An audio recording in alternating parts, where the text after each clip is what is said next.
그대들은 지금껏 살아오면서 후회스러운 것이 있어.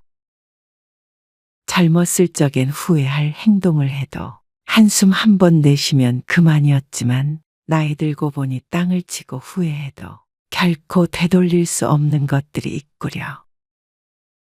노년에 참 잘 살았다. 웃으며 말할 수 있는 이가 몇이나 되겠소? 대부분 나이 들면 이 이유 때문에 두고두고 후회하며 살아간다오. 어느 60대 이야기를 들려주겠소. 박 씨는 페인트 회사에서 15년간 사무직으로 일하다가 50세의 나이에 퇴직을 하였소. 그 후 10여 년간 일이 있으면 그때그때 아르바이트를 하며 생활했소. 주로 가사도우미와 이삿짐 센터에서 청소를 하는 일을 했다오. 일이 있는 날도 일정치 않고 너무 고되었어. 그러다 60세가 넘어 점점 일거리가 줄어들자 박 씨는 그 나이에도 할 수 있는 직업을 찾아야 했어. 그런데 60 넘어서 새롭게 다닐 수 있는 직장이 많겠어? 쭉 사무직으로 근무했지만 특별히 할 줄 아는 일도 없었고 자격증이라곤 운전면허증 밖엔 없었어. 그렇게 하게 된 일이 요양보호사였어. 박 씨의 지인도 오랫동안 요양보호사로 일하고 있었는데 일이 힘들다는 이야기는 많이 들었지만 박 씨에게는 선택권이 그리 많지 않았다오. 그렇게 요양보호사로 일을 하게 된 박 씨는 처음엔 보람도 느꼈고 적성에도 맞는 듯했어. 그러다 박 씨는 어떤 80대 할아버지를 담당하게 되었어. 괴팍하기로 소문난 할아버지였는데 그동안 담당 요양보호사를 7번이나 바꾼 전적이 있었어. 아무도 맡으려 하지 않자 그 일이 박 씨에게까지 돌아오게 된 것이었어. 아줌마, 고향이 어딘가? 충북 옥천이에요. 촌에서 왔구만. 그럴 거면 차라리 전라도 여자나 보내주지. 밥이라도 맛있게 차리게. 박 씨는 황당했으나 악명에 비해서는 할아버지가 그리 괴팍한 편도 아니라고 생각했어. 요양보호사가 된 후 이 정도의 일은 예사였다오. 아줌마, 그렇게 삐쩍해서 살림이나 제대로 하겠어. 여자가 좀 풍만한 맛이 있어야지. 그래도 그전 여자는 몸매는 좋았는데. 어르신, 무슨 그런 말씀을, 요즘엔 그런 말씀하시면 안 돼요. 박 씨는 애써 웃으며 대답했어. 뭐? 내가 틀린 말 했남? 여자는 자고로 궁뎅이가 커야 애도 잘 낳고 살림도 야무지게 잘하는 법이야. 우리 집에서 일하는 사람한테 이런 말도 못하남? 할아버지는 박 씨를 요양보호사가 아니라 식모쯤으로 생각하고 있는 듯 했어. 일주일 정도가 흘렀을 때였어. 아줌마, 김장 좀 할 줄 아남? 김치 담글 줄 알죠? 그럼 배추김치랑 물김치랑 파김치랑 이렇게 담궈봐. 일반적인 식사 준비도 아니고 김장을 하라는 할아버지의 말에 황당했지만 주변에 김치를 나눠줄 사람도 없는가 보다 하고 측은한 마음에 며칠 동안 고생했어. 그런데 아버지가 담그라는 김치 양이 혼자 먹을 수 있는 양이 아니었다오. 어르신, 이 많은 걸 어떻게 다 드시려고 그러세요? 아, 하라면 하지 잔말이 많어. 썩어 문드러져도 알아서 할 테니까 신경 꺼. 원체 상대방 기분을 배려하며 말하는 법이 없었기 때문에 기분이 나빴지만 꾹 참았다오. 김장을 다해서 옮겨 담으니 큰 김치통으로 12통이 나왔어. 그리고 이틀 뒤 방문해 보니 한 통을 제외한 11통의 김치가 사라져 있는 것 아니겠소? 어르신 김치가 다 어디로 간 거예요? 아, 그거 우리 딸이 먹고 싶다 그래서 줬지. 뻔뻔한 대답에 박 씨는 할 말을 잃었어. 할아버지는 정말 박 씨를 식모처럼 부리고 있었어.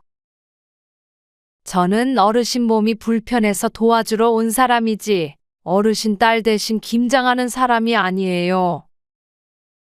불편한 기색을 감추고 박 씨가 대꾸했어. 아줌마, 나 때문에 돈 벌면 내가 하라는 것만 군말 없이 하다 가면 되는 거야. 상종 못할 인간이라고 생각했지만 당장 그만둘 수는 없었기에 박 씨는 그런 말을 듣고도 다음 날도 출근을 해야 했다오. 이래라 저래라 일을 시키는 것은 그래도 참을 만한 일이었어. 아줌마, 이리 좀 와서 좀 잡아봐. 할아버지는 다리가 불편했는데 보조기구를 이용해서 집안에서 움직이는 데는 큰 도움이 필요하지는 않았어. 하지만 집안에서 이동할 때마다 박 씨에게 부축을 하라고 했는데 시시콜콜한 일까지 부려먹는 할아버지의 성미를 알기 때문에 화장실 갈 때도 소파에서 일어날 때도 늘 부축을 해주었어. 그런데 박 씨가 할아버지를 일으켜 세우면 꼭 어깨에 팔을 걸치고 가슴과 겨드랑이 사이에 손을 대고 있는 것 아니겠소? 한두 번이면 실수로 그랬겠거니 생각하겠지만 그런 추잡한 행동은 거기서 멈추지 않았다오. 아줌마, 화장실 가기가 힘들어서 그런데 기저귀 좀 채워줘. 어르신 화장실까지 제가 부축해 드릴게요. 사지를 못 쓰는 환자도 아니었고 충분히 화장실을 이용할 수 있을 정도의 건강 상태였지만 그는 막무가내였어. 아니, 내가 못 가겠다는데 말이 많어. 내가 시키는 거 하는 게 아줌마 일 아니야? 얼른 와서 기저귀 채워. 할아버지는 박 씨가 말을 듣지 않자 얼굴이 울그락불그락해진 채로 호통을 쳤어. 이전 같았으면 시키는 대로 했을 박 씨는 강하게 거부했어. 며칠 전에도 기저귀를 채워달라며 바지춤을 내린 할아버지가 박 씨를 추행한 적이 있었어. 어르신 이러지 마세요. 아줌마, 식모살이 하면서 이렇게 소리치고 그래도 돼? 교육이 안 돼 있네. 자꾸만 신체 접촉을 하는 할아버지에게 따지자 돌아오는 대답은 더 뻔뻔했어. 건들긴 언제 건드렸다는 거야? 참나, 단을 그 여자 만질 데가 어딨다고? 박 씨는 수치스럽고 무서워서 더는 일을 하고 싶지 않았어. 이 나이 먹고 이런 취급을 받고 성추행까지 당해가며 일을 해야 하나 싶었어. 센터에도 이야기를 했지만 교체할 인력이 없으니 조금만 참으라는 대답밖에 듣지 못했다오. 더는 못해 먹겠네요. 그러던가 말던가. 내가 아쉬울까봐. 에이, 텟! 박 씨는 그날로 일을 그만두는 수밖에 없었어. 할아버지의 집에서 있었던 일이 트라우마처럼 남아서 더 이상은 요양보호사로 일하고 싶지도 않았다오. 하지만 불과 한 달 뒤 박 씨는 요양원에서 일하게 되었어. 박 씨를 써주는 직장이 없었고 박 씨는 모아둔 돈도 많지 않아 일을 하지 않고는 생활을 할 수가 없었기 때문이요. 요양원이라고 그런 할아버지가 없겠어. 그럼에도 다시 하기 싫은 일을 할 수밖에 없는 박 씨는 오죽하겠어. 박 씨는 젊은 날이 너무나 후회스러웠다오.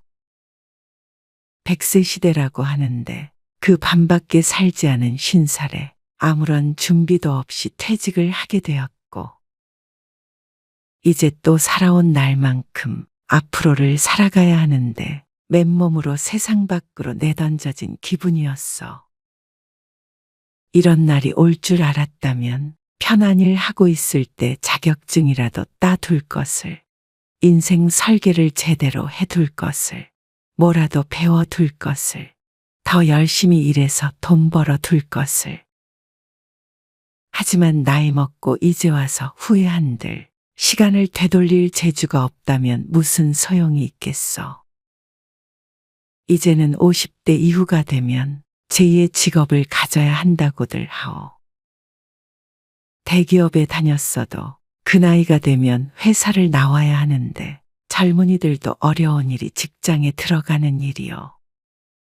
오랫동안 고심하고 준비하지 않으면 혹은 늙어서 일하지 않을 만큼의 노후 대비가 되어 있지 않으면 세상이 녹록지 않을 것이라오. 이것이 첫 번째 후회라면 두 번째 후회는 바로 이것이요. 인간관계에 집착한 것. 지금도 그렇지만 젊을 때 특히 그러지 않소. 끊임없이 누군가를 만나고 신경을 썼고 상처받고 그러면서 새로운 인간관계를 쌓고 지금까지 그렇게 살아왔는데 그런 인생을 되돌아봤을 때 나에게 의미 있던 사람이 과연 몇이나 되었을까 생각해봤소. 그리고 이 나이가 되도록 이어져 온 친분은 손에 꼽힐 정도인데 그 많던 사람들과 결국엔 이렇게 연이 끊어질 것이었으면 차라리 나 혼자만을 위한 온전한 시간을 가질 것을 하는 후회도 한다오. 1살이라도 젊었을 때 나 홀로 여기저기 여행이라도 다녀볼 것을, 내가 좋아하는 일이라도 홀로 실컷 해볼 것을, 친구에게 집착하고 배우자에게 집착하고 자식에게 집착하고 그러다가 세월이 다 흘러버린 것도 같소. 이제 와서는 오히려 홀로 있는 시간이 더 좋아졌는데 그렇게 의미 없이 흘려보낸 세월이 아깝소.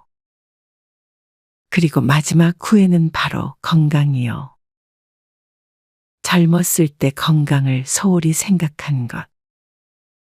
이것은 시간만큼이나 되돌리기 불가능한 것인데 젊었을 땐 미처 알지 못하오. 아픈 사람을 보면 측은한 마음이 들지만 누구도 내 일로 여기진 않는다오.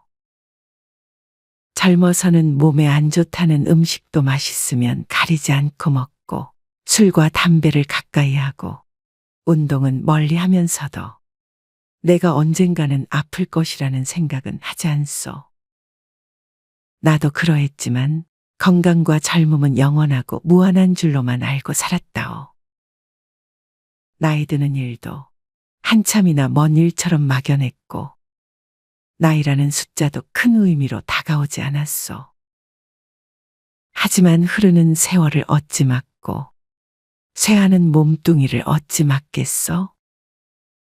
젊어서 건강관리를 잘한 사람들은 80, 90이 넘어도 정정한데 그 나이를 바라보면서 인생을 사는 사람이 몇이나 되겠소? 나이 들어 아프면 아픈 것에서 끝나지 않소. 새 차는 고장나면 고쳐 쓰지만 오래된 차는 고장나면 어디로 가겠소? 그게 나의 미래가 될까봐 두렵소. 그러니 더 나이 들기 전에, 더 후회하기 전에 이 세 가지 후회만이라도 하지 않으려고 노력해보려 하오. 나는 나이 들수록 행복해지기 위해 노력하고 싶소. 그대들도 부디 그러하길 바라오.